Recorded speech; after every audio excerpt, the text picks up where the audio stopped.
Today is March 26th, 2026. The time is 12:30. We are at Pewaukee VFW, and I'm interviewing Bradley Von Ruden, who was born on July 3rd, 1980 in Milwaukee and served in the War on Terror between 1998 and 2004. Brad Von Ruden was a rank E5 in the Navy and served as a machinist mate. This interview is sponsored by the Bell Tower Memorial.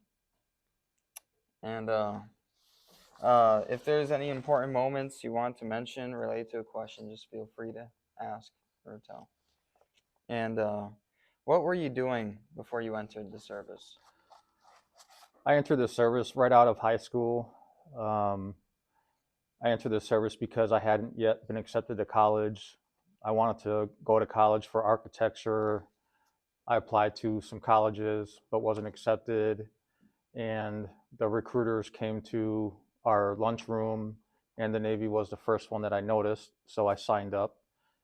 And then actually after I signed into delayed entry, 3 weeks after, I got a letter from Florida State that I was accepted, and went to my recruiter, and he said, no, it's too late, you signed up.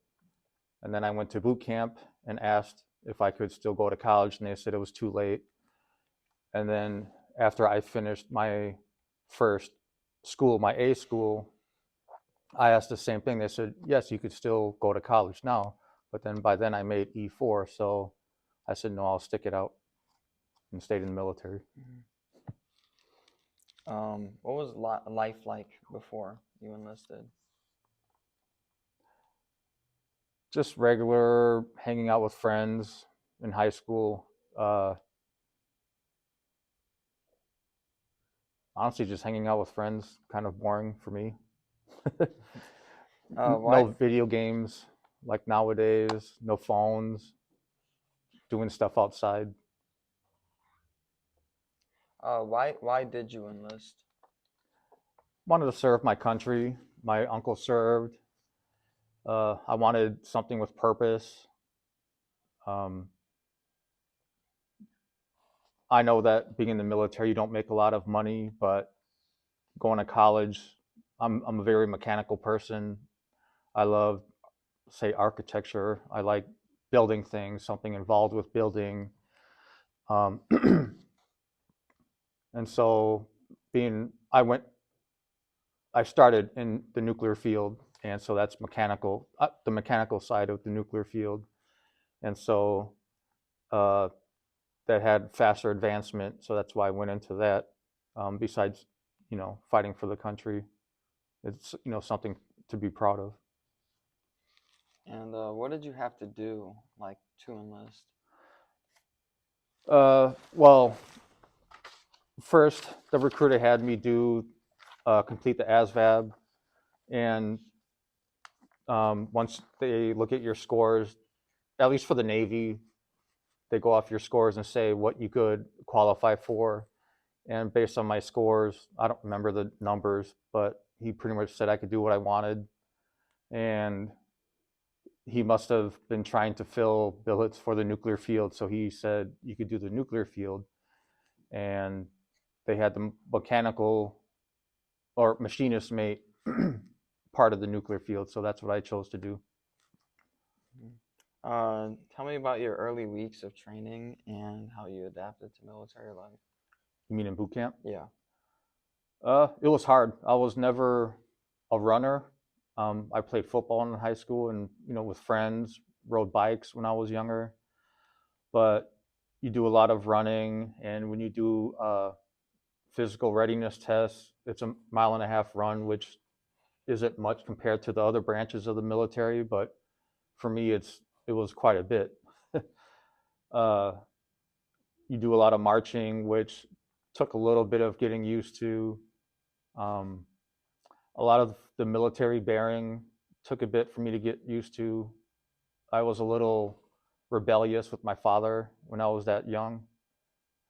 So some of that took getting used to. The classroom stuff was fun in a way. Learning the Navy tradition stuff was fun.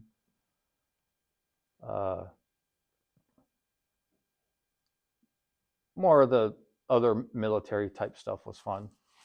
The mechanical stuff we didn't do in boot camp, but other than the running, I kind of liked it. Where was your boot camp at? Great Lakes, Illinois. And what was your first day like in boot camp? A lot of getting yelled at. You get processed, so it's not a lot of structure to where you're learning things. They're kind of getting you situated so they know where you're going, getting your records taken care of. I don't even think we got a haircut the first day, but it was the first week. It's called P week, processing week, but you're getting your records taken care of, stuff like that. Tell me about what you did after boot camp.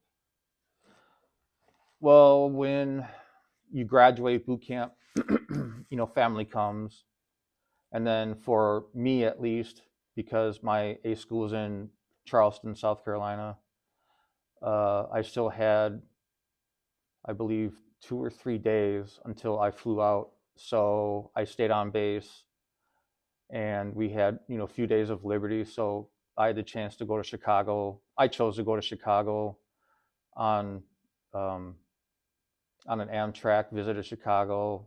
Obviously we live in Milwaukee, so came back home for a day, and then and then flew down to Charleston. Checked in on base right away. I had a little free time until I had to report the next day after. So I had a little free time after I graduated boot camp. What did you end up with, like in terms of like the program and stuff? What do you mean, Like, the program? like what was the end outcome? Like if you could reflect on boot camp. Just boot camp? Yeah, just boot camp. Well, I learned a lot. Um, I could have tried harder in the fitness aspect, but like I said, I wasn't much of a runner. um, the firefighting stuff I really loved, which I did some of that when I was on the Enterprise, which we might talk about, which I wanted to do actually after I was out of the service too. um, that's about it. Um, did you know anything about the ship you were going to? I didn't know anything. Some people, when they leave boot camp, they know. If they're undesignated, sometimes they'll go right to a ship, but it depends. Usually you'll go right to a school if you're learning a skill. But if you're undesignated for the Navy, you might go to a ship right away. I didn't know what ship I was going to until after um, I left my schooling. Tell me about when you actually got to board the ship for your first deployment. Well, when I checked on board the ship, that was after a year and a half or so of school for the nuclear field. And I was waiting for orders for 3 months or so, if I remember right. So I was temporary duty in Jacksonville, and so I drove up to Norfolk, and it was October 10th or 20th of 2000. It was the day the call was bombed, and I checked on board. I don't remember if I knew beforehand or after, but you check on board base and you have your orders to be able to get on the base and to get onto the pier to the ship. And so I remember walking up to the quarterdeck. I didn't know how to do any of that. I forgot that from boot camp already, how to check on board a ship. And so, they instructed me after scolding me, and they showed me where to go. I went to my department, and being the new guy, especially in engineering, it's a lot of macho guys, and they were telling me, oh, we're going to war right away. But then they told me that with the coal being bombed, some of the guys were scared, and I, was a little worried that as soon as I check on board ship, we're going to war because they bombed one of our ships and didn't know what happened, and we didn't go to war that day. Tell me about getting used to life on the ship. Well, I lived on the ship because I was an E4. No, I was an E3 at that time. You didn't have to live on the ship. I believe you had to be an E4, but I did, so I was on the ship all the time. You only had to be while you were on duty or if you were on watch, so it just depended. It actually wasn't that bad. You had everything you needed, especially on an aircraft carrier. Like people say, it's a floating city. It's really like a small town. Everything you need is on a ship completely. Or if I wasn't on watch, people that were on watch would pay me to go get McDonald's, which was across the street from the end of the pier. So, I'd make money sometimes getting McDonald's, or, this people would pay me to go get drinks or stuff for them on the ship, which wasn't right, but it's the Navy, it's tradition. So life on the ship wasn't that hard. But then underway, it's more stress being underway and working constantly. Yeah. What were your responsibilities on the ship? Underway? Just in general. Well, to start out in port, I worked in the propulsion plants. It kind of ranged the first couple years, taking logs, learning at first, taking logs on machinery, pressures, temperatures, checking oil, water. Then I worked in the oil and water lab where I had to check parameters on the oil and potable water of the ship. I had to make sure we had enough potable water, which is drinking water, shower water. Make sure tanks weren't overflowing or that they didn't get sucked dry. Had to maintain the pumps. So every hour for 8 hours straight, climbing up and down, I think it was 7 floors to pump rooms, changing valves, checking levels in tanks with tape that was, I think, up to 100 feet long, if I remember right. I can't remember how far it was down to the tanks. And sometimes if there was jet fuel tanks that were close to some of the potable water tanks, and if the jet fuel divisions were doing something with their tanks, they wouldn't tell us, so they'd discharge jet fuel when we were filling tanks. So it would fill our water tanks with jet fuel, which even ships a few years ago were having that issue. I believe that was the first 2 years I was on the ship, if I remember right. And then after that, I went to supply department where I maintained all the solid waste equipment on the ship, the processed paper and food in pulpers. It's like huge garbage disposals the side of a car. We had 2 of them being on a carrier. And then there was a smaller one in the officer's mess. Then we had, I think, 25 or so plastic machines that squeezed 2 plastic bags into, it's like this, called it a puck. It's like the size of a garbage can lid. So you could hold it on the ship until you pull in somewhere to get rid of it, because you can't dump it over, obviously. The pulpers, if you're far enough away from shore, you could just get rid of it. And then we had metal grinders that you could put in burlap sacks, and if you're far enough away, you could discharge it over. I worked a 12-hour shift every day during the day, maintaining the machines, training the people how to work them. I maintained the parts inventories for them, tools, I had to draw valve diagrams and things that relate to maintenance for the machines. Because I was a machinist mate being supply department, there was never any preventive maintenance diagrams ever done. So I kind of was starting from scratch on a ship that was 40 years old, which seemed kind of odd. Um, and then I also was one machinist mate filling the billet of 3 machinist mates. And then I was also in charge of shipboard training for hazardous material control, the paints, greases, oils. Um, I also helped with the inventory of it. And then for hazardous material offload, I did stuff like with that. And then, so like if we weren't ready to offload material and process waste, the ship couldn't leave port. So I had that kind of stress on my shoulders. And when we pulled in, I couldn't go anywhere because I had to get rid of hazmat when we pulled in somewhere. Tell me about your other deployments. The first one we went on was from April until November of 2001. We came home late because of 9/11. We were on our way. We either just crossed or were about to cross the equator when 9/11 happened.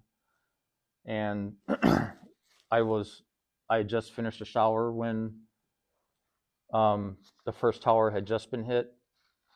And I came into our break room area, where we have a TV, and then saw the second tower hit, and it was within a half hour. I'm not sure the exact time. The captain came on and said, we're going to go to the area, the Persian Gulf to wait orders. And soon enough, we did what's called a high power turn. If you've ever seen pictures, it's the carrier doing a 180 and it dips or like drifts in a turn. And I don't know how long it took us, but we went up to the Persian Gulf and waited, and we were the first ones to bomb Afghanistan until I think the Roosevelt came and they were up there with us. At that time, when we were near the equator, we were going to go to Cape Town, South Africa for a port visit. And then after that, we were supposed to go to Rio before we were coming home. But because of that, once we did our business up there, we still did a couple port visits on the way home, I think to Dubai, Jebel Ali up there, and I think we stopped at Naples, Italy before we came home. What were those port visits like? Are those when you tour a country? Our second deployment too was in 2003 to 2004, and during our 2003 deployment was when they caught Saddam Hussein, and we were in Bahrain for that. That was a standard deployment. During port visits, we stay for 3 days up to, I think, 7 days. We were in Jebel Ali once or twice. And it varies. You can either stay on the ship. Certain countries, you can pull in to the pier. Certain countries like France, France is one I forgot. There's 1 or 2 others where they don't want you to come pier side because of the nuclear reactor on the ship they don't like.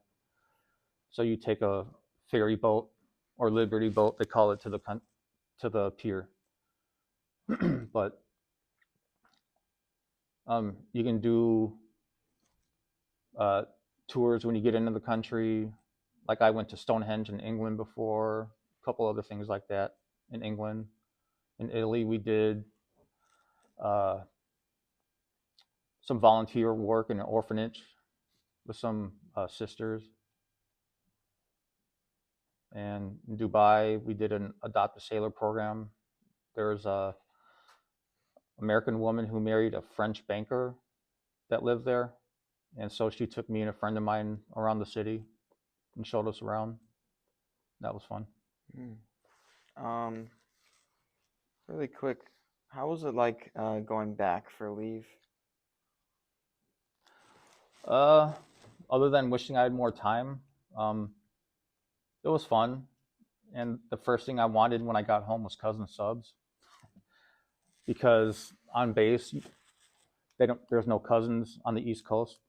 Uh, there's subways on every base, things like that. Uh, my mom would mess with me if I'd fall asleep. She'd yell attention on deck, and it took probably a good 2 years until I stopped jumping up. You know, I'd always want to see friends, of course. You know, um, I had an old Mustang I was in for probably less than a year when I got it. So first thing I'd want to do is drive that when I'd get home. Kind of routine, normal things that obviously you can't do when you're gone on a ship. How would you feel going back or having to come back to the ship?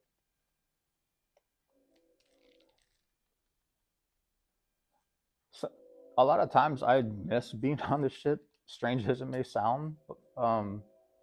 I kind of miss the routine of things. Even now, I'd still miss being on a ship half the time.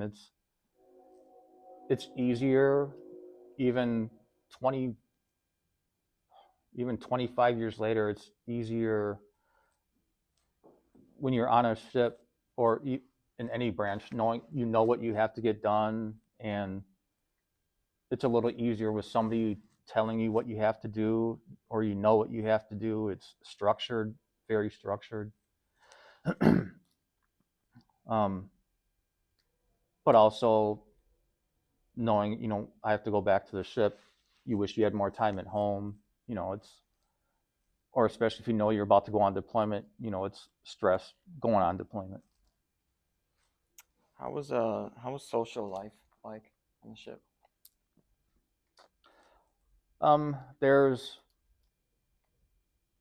There's a department on the ship called MWR. It's Morale, Welfare, and Recreation.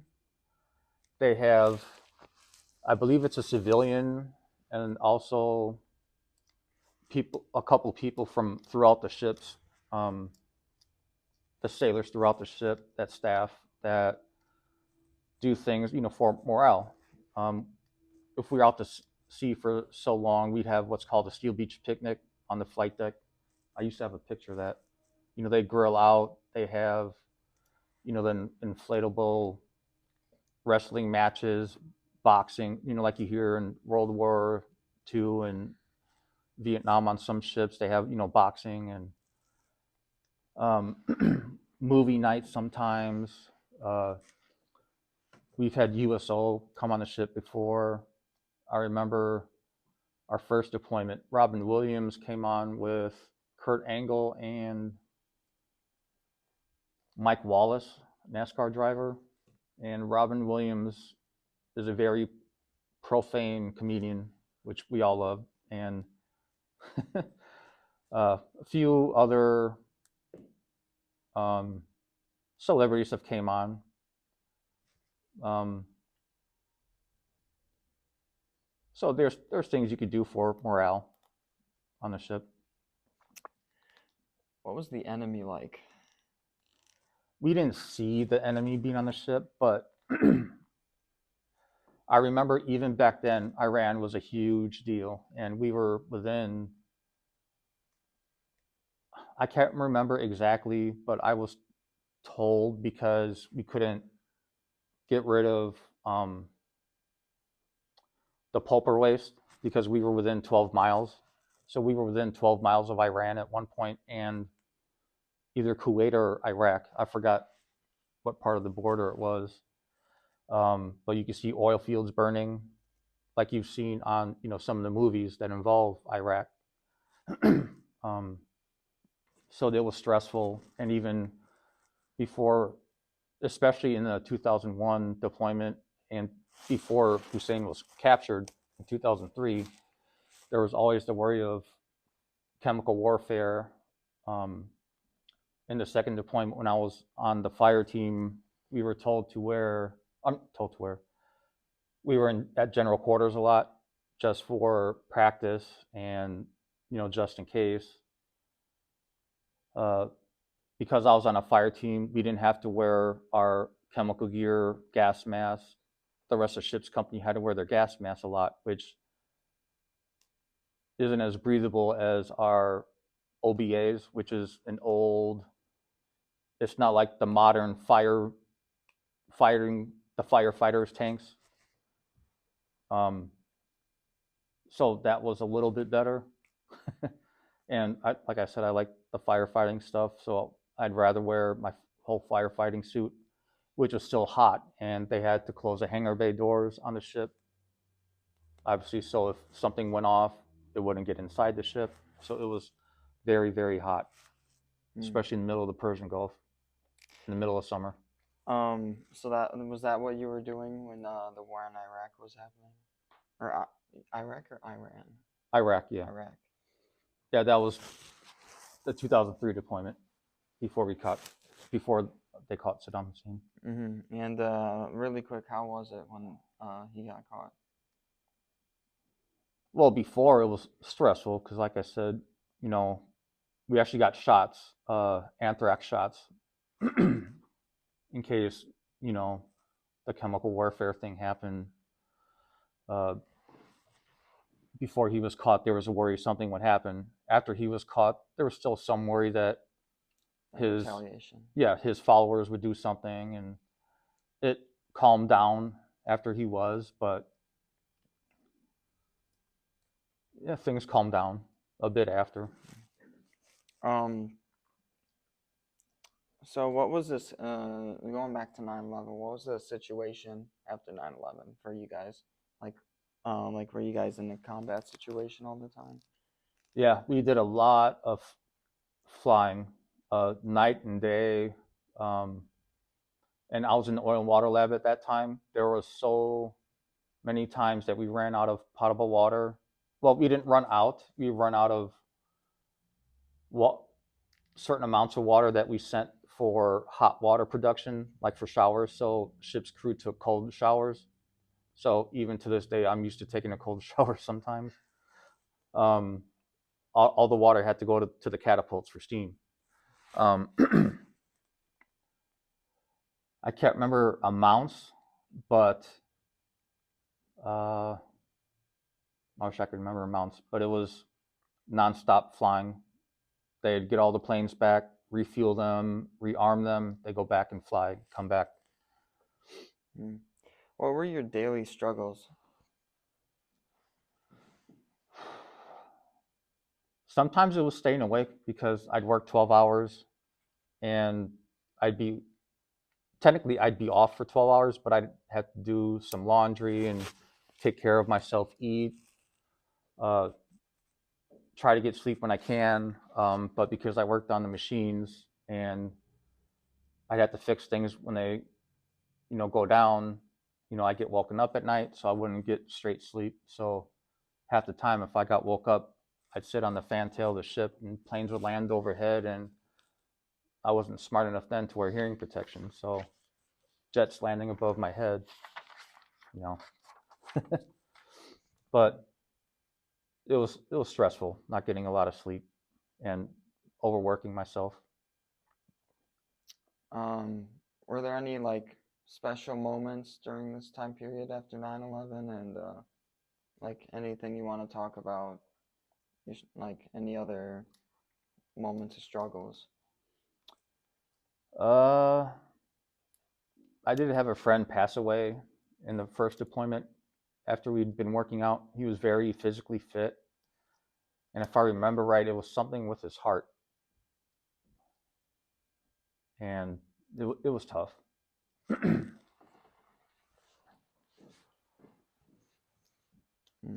And what was it like leading up to your reenlistment? I was homesick. I wanted to reenlist and make a career out of it. Me being a machinist mate in a supply department, I was told to bypass some safety devices on equipment fairly often, which I didn't agree with, but you kind of have to do as you're told.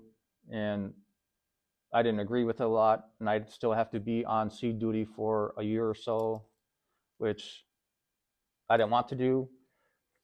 I could have gone to the Army in a program called Blue to Green. If I remember right, I would have lost a pay grade just because of the way the program was, and I'd have to go to the Army's boot camp, but not do the physical part, just learning about the Army. But I didn't want to do that, and I just got homesick, so I took an honorable discharge and went home. Hmm. And so what was the high command like then? Like, what did people do that you didn't like on the ship? Well, it was just I didn't agree with some of what my chain of command did. I still followed orders and whatnot, but I just didn't agree with some of what I was being told. What awards did you receive? Did you bring? You brought some awards. Well, I have ribbons. Some of them are medals also. I have 2 Navy Achievement Medals. One is for getting the ship ready, like I mentioned, for the processing of the waste and whatnot, for being underway. Part of that dealt with what was it, the supply department for a fleet readiness. I can't remember the actual name, but one was for putting out a trash barge fire that when it was moored next to the ship, somebody on a smoking porch, or sponson it's called, flipped a cigarette into it, and I started putting it out with a fire hose. Some of them are like deployment ribbons. One's Iraq campaign because we supported, or Afghanistan campaign because we supported flight operations into Afghanistan. One's an Iraq ribbon because we were within the space around Iraq, supporting Iraq. I have 2 deployment ribbons because I did 2 deployments. And then I have an expert rifle ribbon, and then a sharpshooter for pistol. Sharpshooter's the lower. I'm not as good in pistol. This is surface warfare qualified. You go to departments around the ship and learn about what they do, and you take part in boards where you kind of demonstrate your knowledge, and then you take a final board showing that you know enough. Did you want to show any other pictures or stuff? This is my boot camp picture in '98. It's kind of standard back then. I was in a co-ed division where men and women, and our 3 recruit commanders are there. This is a picture of the Enterprise that I was on. Well, a drawing, photograph.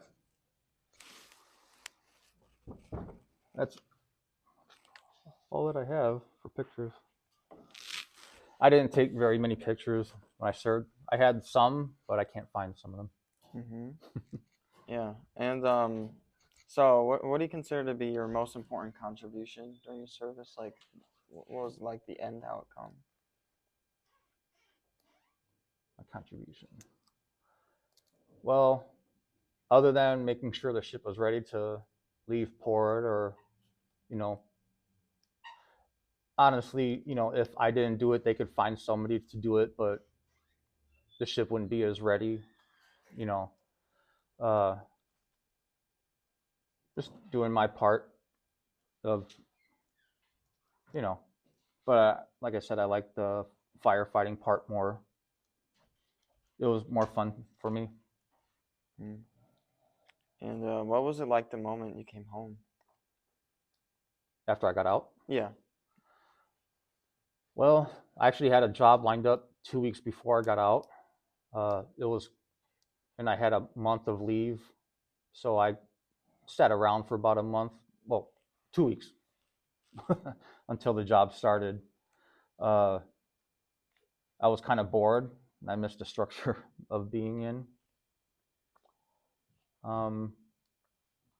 I stayed with my mom for a few months, and my brother, sister, my newborn niece, and I worked third shift, and my niece had colic, so I was always awake. Didn't sleep very well. I missed the structure for so long, and So what was it like to transition to civilian life? it was hard. I'm sure all the branches do it, but before I got out, it was about a week-long course where they tell you how to do job interviews and get ready for civilian life, things like that.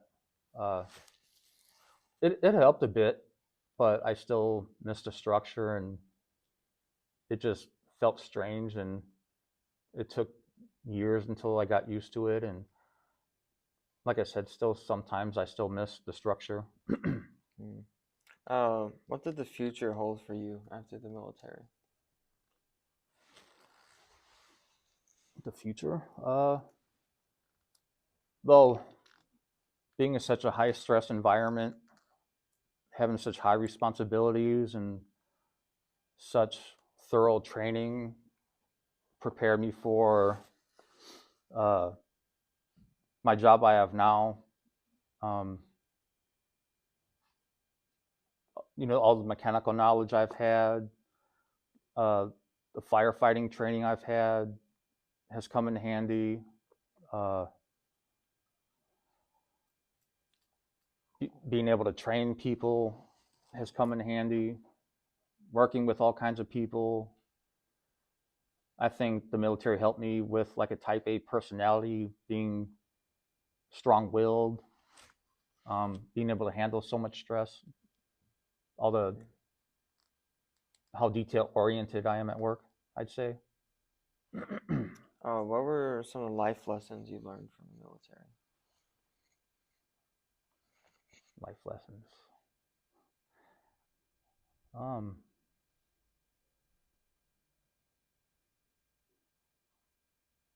Work hard.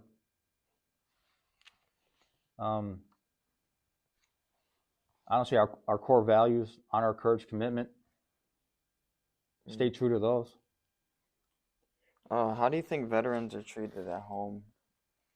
Nowadays, or in history, When you came back, if you want to talk about nowadays, you could. But a lot better than they used to be. That's for sure.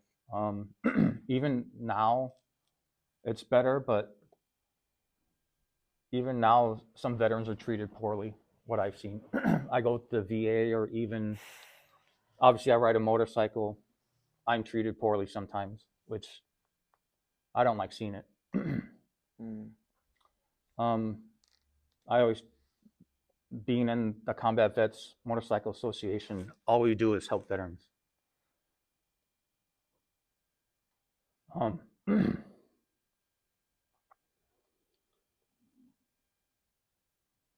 What was the question? it was how do you think veterans are treated at home? Like, do you feel appreciated? I do.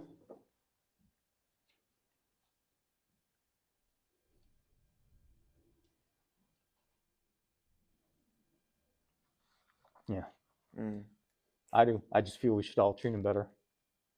mm, thank you. And was there anything that I didn't bring up that you want to go over? No, I have memory loss sometimes, so I can't think of anything. Yeah. And what else should someone know about your story? My story. Um, I'm probably like a lot of veterans where I made mistakes when I was serving, but I went in right out of high school. I didn't make great choices being 18, you know. I was young and not that bright. Book smart, of course I was, but street smart, no. There's book smart and street smart. But I, I'd say once I turned 20, 21, I made up for it, where I ended up getting out as an E5 after losing a pay grade. Went down to E3 until I made E4, and I got 2 Navy Achievement Medals. Got out as an E5. I was asked to re-enlist.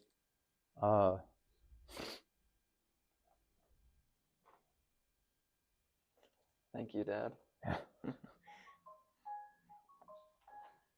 You want to finish up? Yeah. All right. Well, in closing, this has been an interview of Brad Von Ruden regarding his service during the War on Terror. My name is Dominic Von Ruden. Time is about 1:15. Thank you for agreeing to this interview, and most importantly, thank you for your service, Dad. Thank you. Dad.